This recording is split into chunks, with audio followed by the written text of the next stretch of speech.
श्री वर्धमानाय निर्धूत कलिलात्मने सालोकानां त्रिलोकानां यद विद्या दर्पणाते। आइए लोग साथ दीजिएगा। ओम को नमन ओंकार को नमन, ओम को नमन हरिहंतों को नमन, सिद्ध प्रभु को नमन, आचार्यों को नमन, उपाध्यायों को नमन, सर्व साधु को नमन, जिन धर्म को नमन।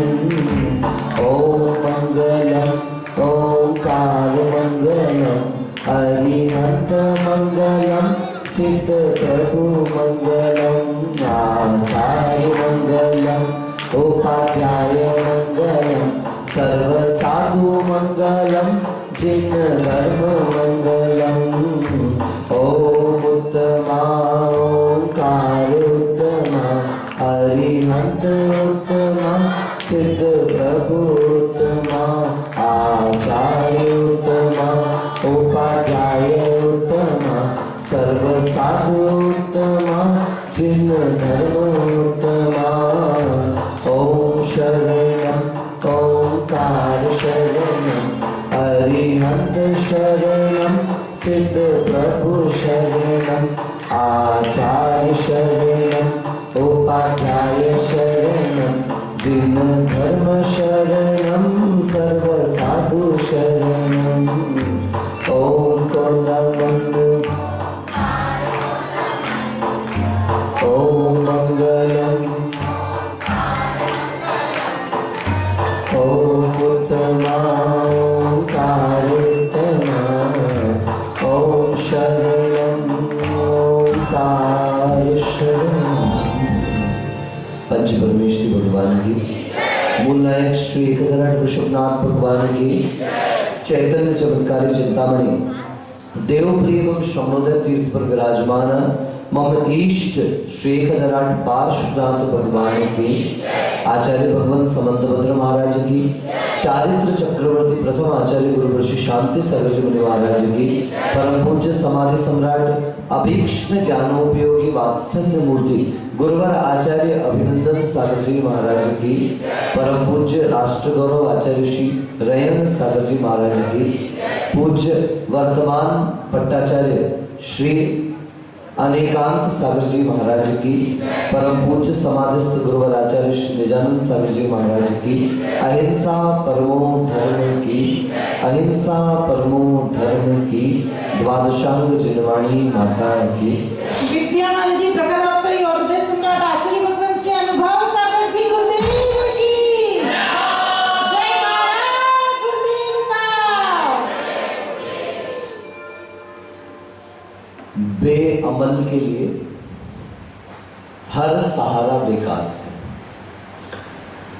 कोई आंख ही ना खोले तो उजाला क्या करे, और दिल में अगर है नापाक मंसूबे तो फिर मंदिर मस्जिद और शिवालय क्या करे। बदो सूरज निकल चुका है, दिन उग चुका है, और उसके बावजूद भी अगर आप अपने कमरे के दरवाजे बंद करके बैठ जाएं, खिड़कियां बंद कर लें, पर्दे लगा लें, और फिर सूर्य को गाली देना चालू कर दें, ये उजाला ही नहीं देता है, ये उजाला ही नहीं देता है, तो इसमें सूरज कुछ नहीं कर सकता।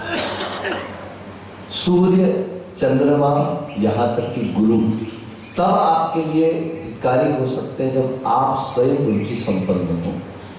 अगर आपके अंदर रुचि नहीं है, लगाव नहीं है, लेने की उत्कंठा नहीं है, तो फिर मेरे यहाँ पर कितना भी अच्छा देने की भावना होने के बावजूद भी आपका और हमारा कोई फायदा होने वाला, ये मैं आपके लिए नहीं कह रहा, क्योंकि आप जितने लोग मुझे दिख रहे हैं दे आर रेगुलर पीपल्स, और मैं कभी भी जो आता है उसको कभी नहीं सुनाता। जनरली क्या होता है, हमारे राजेंद्र भाई उनको सुनाते हैं जो रोज आते हैं? जो नहीं आते हैं वो तो नहीं आ रहे हैं, और हम किसको सुना देते हैं? जो यहाँ रोज बैठ रहे हैं आकर रोज सुन रहे हैं, लेकिन इसलिए सुना दिया जाता है। राजेंद्र भैया को गलत तो नहीं कर सकता, संचालक है भैया, मेरी टिकी हुई है डोर उनके हाथ में, लेकिन वो इसलिए कहते हैं कि आपके पास वो ताकत है कि यहां से सुनने के बाद जब आप बाहर जाते हैं तो बाहर जाने के बाद आपका व्यवहार, बाहर जाने के बाद आपके वचन और बाहर जाने के बाद आपका आचरण, यहां अंदर आपने क्या किया इसका उद्घाटन बाहर किया करता है।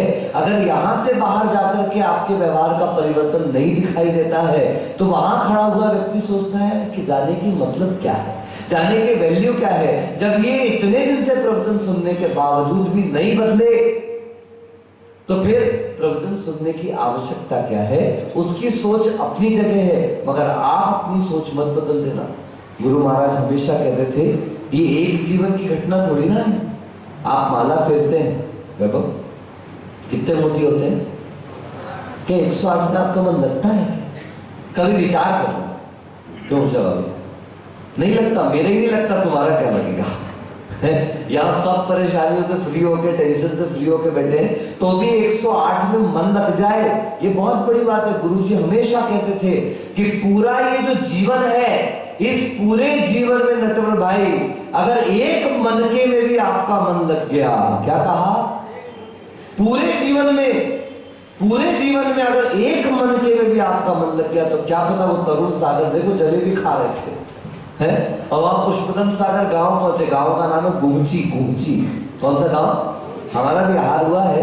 पूज्य आचार्य जी के साथ विहार करते हुए उस गांव में गए थे तो आचार्य जी ऐसे निकले पूछे, बोले कहाँ पे तरुण सागर जलेबी खा रहा था, पूछो जरा। ऐसे आचार्य जी बोलते, पूछो जरा तरुण सागर जलेबी कहाँ खाता था करके। तो वो ढाबा, वो जो होटल सी होती टपरा था, टपरा से बना हुआ था खपरेल का, और उसके नीचे वो चाय वाय जलेबी पोहा वगैरह बिकता था। तो देखने लगे तो पोहे की दुकान वाला बोलता है मैं तो धन्य हो गया, एक महाराज को निकाल दिया और उनके चक्कर में इतने बड़े आचार्य मेरी दुकान देख रहे हैं। तो कहने का तात्पर्य क्या पता कौन सा ऐसा कारण मिल जाए, कौन सा ऐसा मौका मिल जाए। सुनते रहो, लगे रहो, जिंदगी में लगे रहो, क्या पता कौन सा क्षण हमारे जीवन के परिवर्तन का निमित्त बन जाए। कोई कितना भी कहे, इतना तो मंदिर जाते हो। एक लड़का था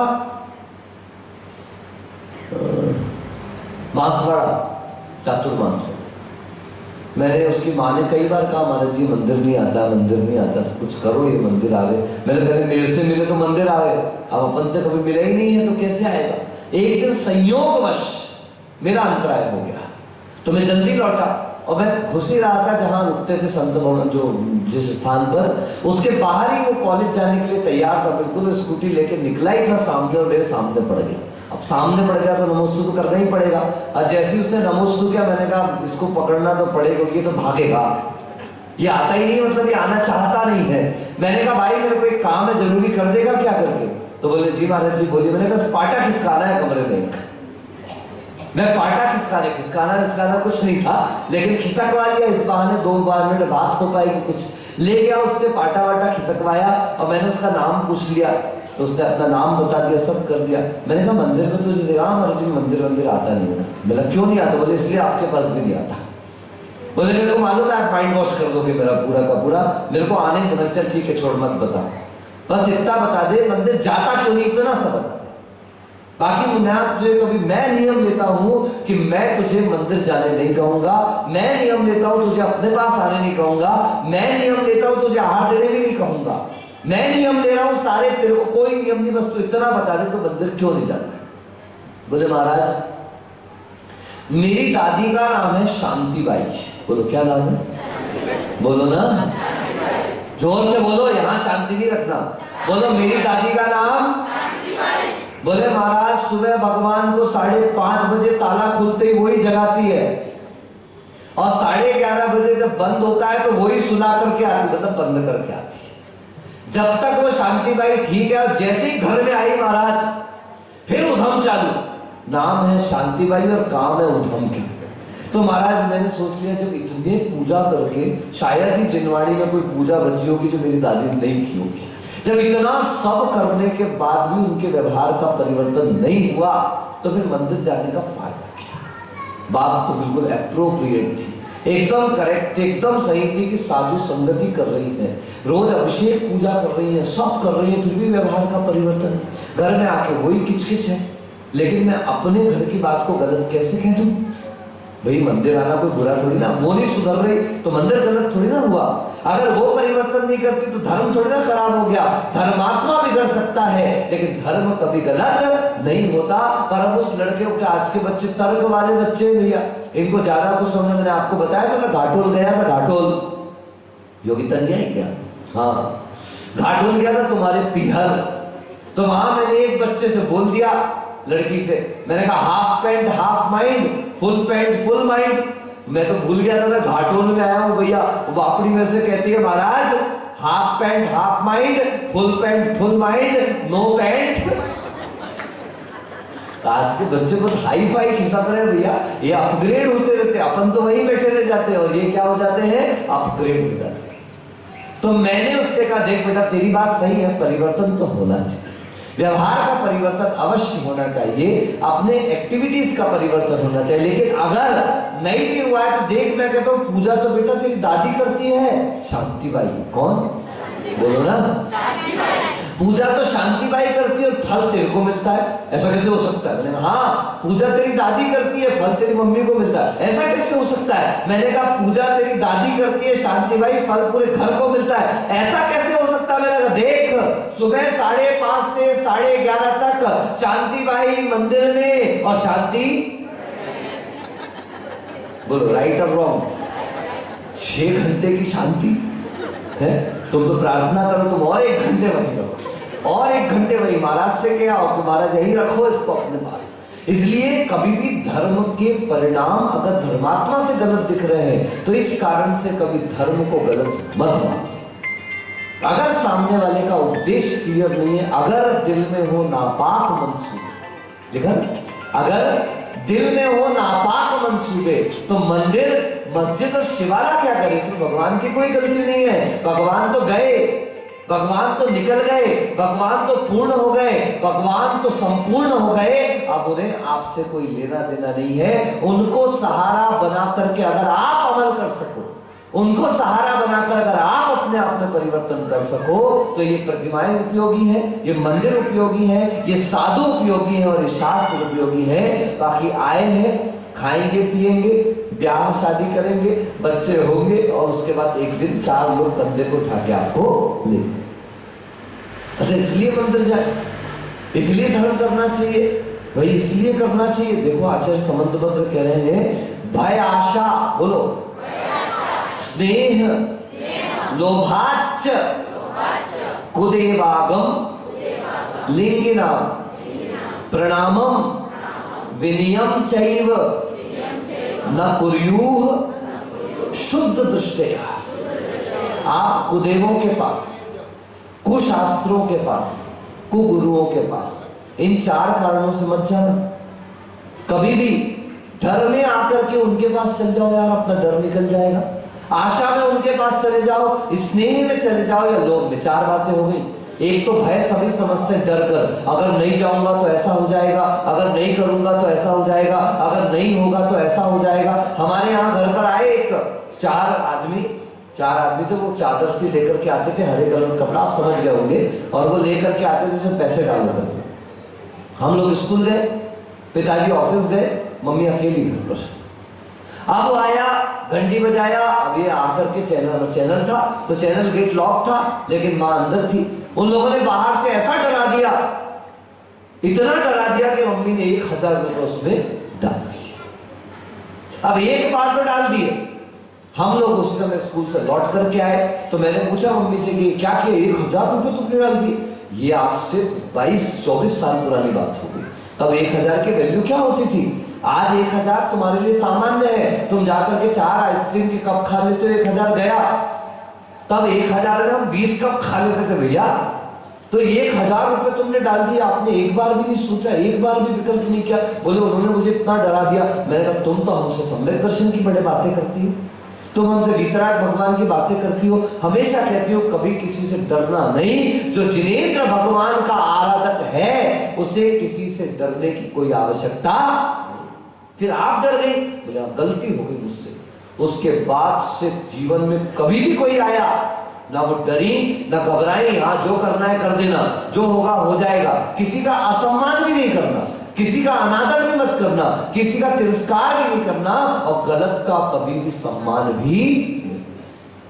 हम कितने कारणों से कर जाते हैं। आचार्य समंतभद्र कहते हैं पहला कारण है भय, बोलो क्या? दूसरा कारण है आशा, बोलिए। तीसरा कारण है स्नेह, बोलिए। और चौथा कारण है लोभ। भय से, आशा से, स्नेह से और लोभ। डर के कारण नहीं करूंगा तो ऐसा हो जाएगा वैसा हो जाएगा, इसलिए चले जाते हैं कुदेवों के पास, कुआगम कुलिंगियों के पास। आशा का मतलब अगर ऐसा करूंगा तो ऐसा प्राप्त हो जाएगा, ऐसा करूंगा तो ऐसा हो जाएगा, इस चीजें मुझे प्राप्त हो जाएंगे, ये कहलाते क्या? आशा। स्नेह है क्या? स्नेह भैया वैभव क्या है? भैया काम करते क्या नाम है? आशीष जोशी, ब्राह्मण शायद।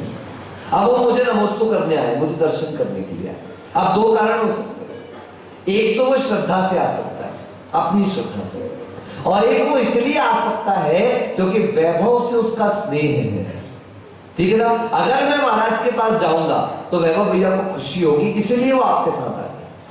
ये हो गया स्नेह। एक हो गया लोभ। अगर मैं वैभव भैया के साथ उनके महाराज जी के दर्शन करने जाऊंगा तो मेरी नौकरी में मेरा फायदा होगा, उसको दिखेगा कि देखो ये मेरे महाराज जी के पास जाता है, तो वैभव उससे प्रसन्न रहेगा। यानी आपके अंडर में काम करने वाला व्यक्ति इसलिए मेरे पास आया कि अगर मैं महाराज के पास जाऊंगा तो इससे हमारे मालिक खुश होंगे, हमारे मालिक का प्रसन्नता रहेगी और वो हमें हमारी नौकरी में फायदा देंगे। ये चार कारण हमारे साथ हो सकते हैं कि हम भी भय से, आशा से, स्नेह से या लोभ से अगर कुदेव कुआगम और कुलिंगियों को नमस्कार, प्रणाम या विनय भी कर रहे हैं तो समझ लेना कि हमारा सम्यक दर्शन कभी भी शुद्ध रहने वाला। और तो और मैं आपको एक बात और कहता हूं महेंद्र भाई, अगर वीतराग अरहंत निर्ग्रंथ दिगंबर गुरु के पास, वीतराग निर्ग्रंथ दिगंबर श्रमण और प्रभु के पास यहां भी अगर आप डर कर जा रहे हो, आप सम्यक दृष्टि नहीं हो। अगर किसी आशा से जा रहे हो, आप सम्यक दृष्टि नहीं हो। अगर आप सिर्फ स्नेह से जा रहे हो, आप सम्यक दृष्टि नहीं हो। अगर आप लोभ से जा रहे हो, आप सम्यक दृष्टि नहीं हो। शांति भक्ति में पूज्यपाद गुरुदेव ने बहुत सुंदर बात लिखी है, न स्नेहात् शरणं प्रयान्ति भगवन् पादद्वयं ते प्रजा हेतुस्तत्र विचित्र दुःख निचयः संसार घोरार्णवः अत्यंत स्फुर दुःख रश्मि निकरः व्याकीर्ण भूमंडलो ग्रैष्मः कारयतीन्दुपाद सल्लच छायानुरागम्। समझ में नहीं आया होगा, आप समझ लो। हे भगवान, मैं आपके चरणों में स्नेह वश नहीं आया और यार शांतिनाथ भगवान मेरा ऐसा कर देंगे, नहीं नहीं, मुझे कोई लालच नहीं है। लेकिन आप मुझे बताइए, आप स्वयं निर्णय करिए कि इतनी गर्मी में हम चले जा रहे हैं, नंगे पांव हैं, पैर तप रहे हैं, ऊपर से आग बरस रही है, भूखे प्यासे हैं, गर्मी से तपे जा रहे हैं, और अचानक एक विशालकाय वटवृक्ष दिखाई देता है, आम का वृक्ष दिखाई देता है, किसी फल का वृक्ष दिखाई देता है, तो बोलिए क्या वृक्ष मुझसे कहेगा वेलकम? क्या वृक्ष के राग में जाएंगे? नहीं महाराज, हम तो शीतल छाया के लिए उस वृक्ष के नीचे जाकर खड़े होते। भगवान, संसार के दुखों से दुखी हूं, संसार के विकल्पों से त्रस्त हूं, मैं एक समस्या को ठीक करने जाता हूं तो दूसरी समस्या मुंह लेकर के खड़ी हो जाती है। देखो गला ठीक नहीं हो रहा था, हमने सोचा ये ठीक हो जल्दी से तो अच्छा तुम लोगों को और अच्छा सुना सके, उल्टा हुआ, गला तो छोड़ो पूरे खराब। एक समस्या ठीक होती है, बहुत पुरानी कोई पिक्चर आई जिसमें गाना था, शीशा हो या दिल हो आखिर टूट जाता है, एक को मनाओ तो दूजा। बस यहाँ भी यही हो रहा है, एक को मनाने जाओ तो दूसरा उठ जाता है।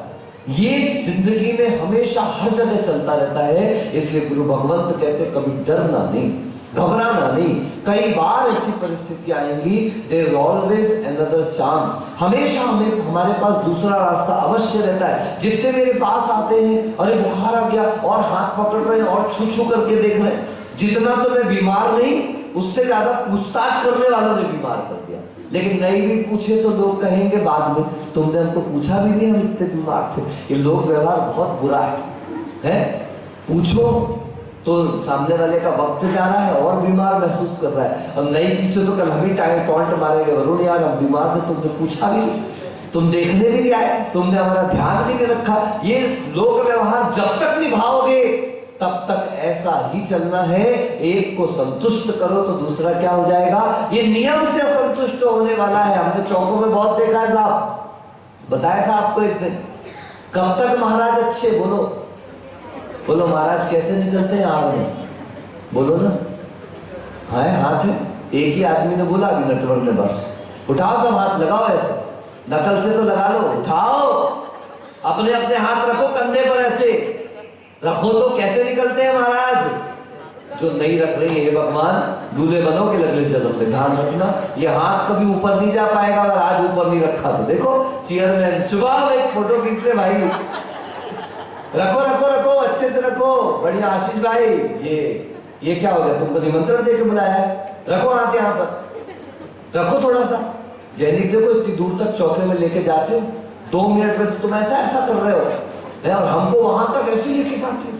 बोलो महाराज कैसे निकलते हैं, अच्छे से बताओ कैसे कैसे महाराज है, अच्छे महाराज कैसे निकलते हैं, बोले ऐसे निकलते हैं। कैसे निकलते, बोलो ना, ऐसे ऐसे करके निकल जाते। कब तक ऐसे, कितने अच्छे महाराज है, कैसे निकलते, बोलो। और जैसे ही महाराज अपने चौके के सामने से निकल गए, ऐसे ही महाराज है। कैसे महाराज है, बोलो। जब तक आपके सामने आ रहे थे तब तक तो हाँ कितने अच्छे महाराज है, कितने अच्छे महाराज है, कितने अच्छे महाराज है। और जैसे ही महाराज आपके सामने से निकल गए, उसके बाद क्या हुआ, ऐसे ही महाराज है, मुंह देख के जाते हैं, पहचान वालों क्या जाते हैं, सब सेटिंग होगी उनकी, सेटिंग। हाँ हम तो सेटिंग में जाते हैं भाई, क्या हम तो सेटिंग में ही जाते हैं। जिस आदमी का पुण्य सेट होगा, साधु के कदम उसी श्रावक के, कितना भी सोच के निकलो, कितना भी सोच करके निकलो, लेकिन जिसके पुण्य का उदय नहीं है, हम चाह के पहुंच जाए तो निकलना पड़ जाएगा, हम चाह के पहुंच जाए तो आहार नहीं हो पाएगा, हम चाह के पहुंच जाए तो अंतराय हो जाएगा।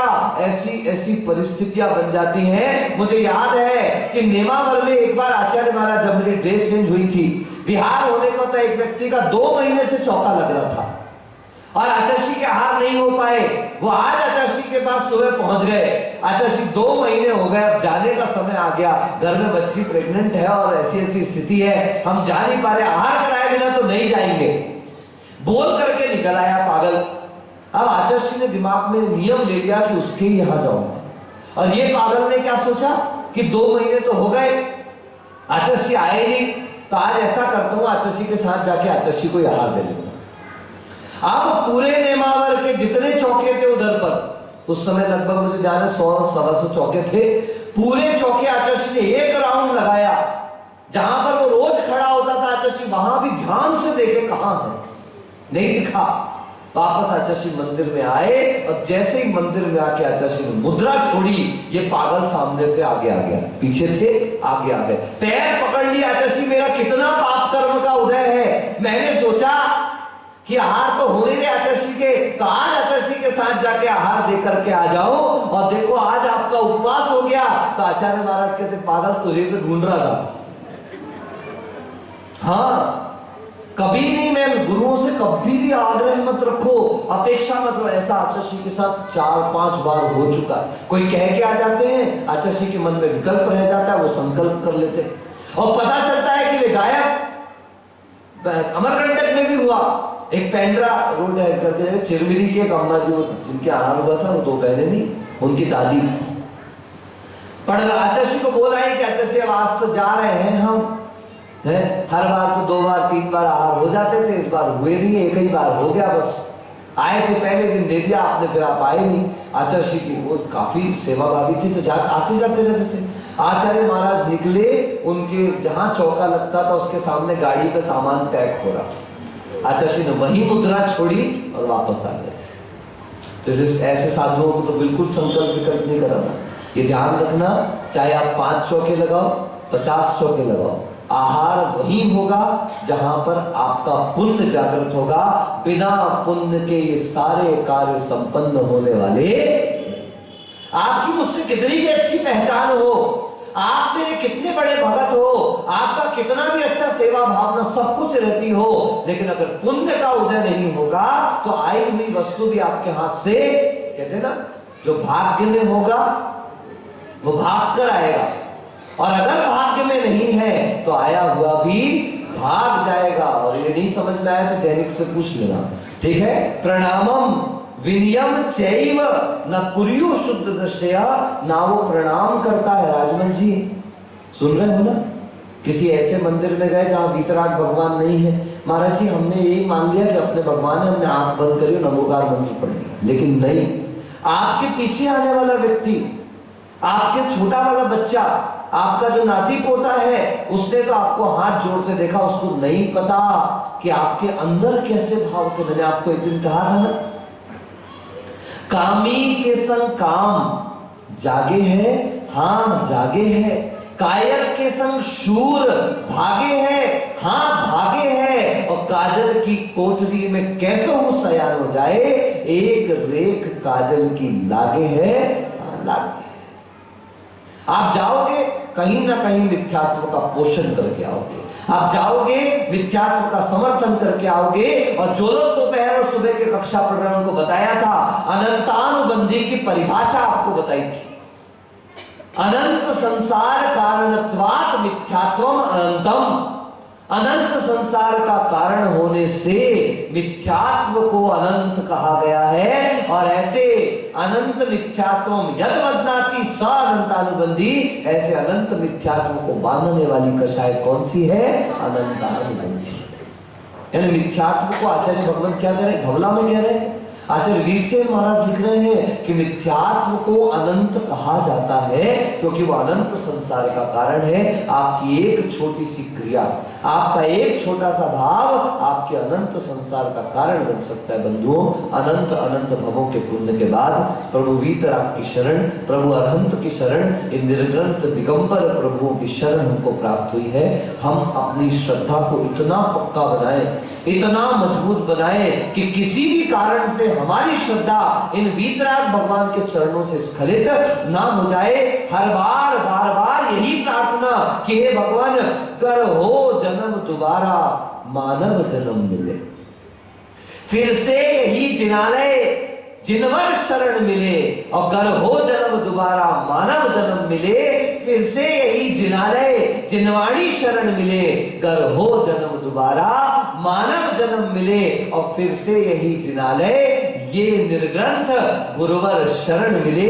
प्रति समय ये भावना करना, वास्तविकता में आप जानोगे नहीं, मैं हॉस्टल में था साहब, हम 15 लड़कों का ग्रुप था अश्विन भाई, उन 15 लड़कों के ग्रुप में प्रति समय एक ही चर्चा चलती थी।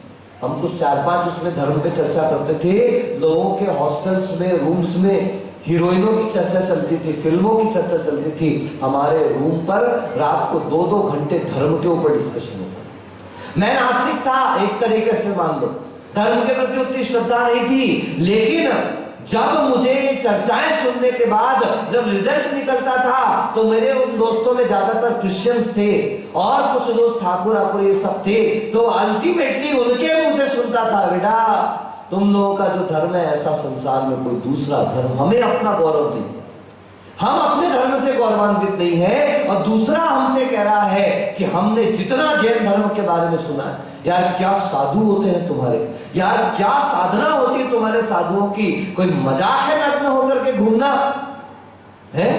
यहां जरा सी बनियान भी फट जाती है ना, क्यों भाई कीर्ति भाई है, बनियान भी फट जाती है, दीपिका भाभी क्या करती है, उसको भी पोछा लगाने में उपयोग ले लेती है।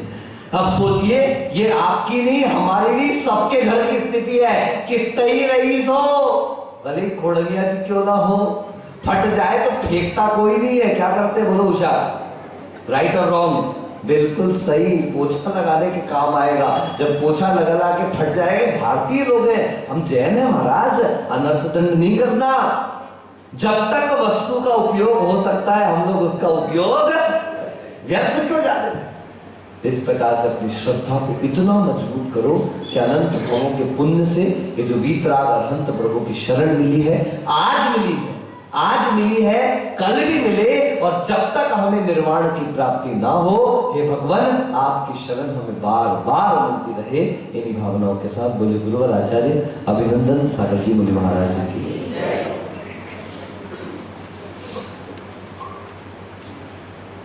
बोलिए बड़ी सागर जी महाराज की।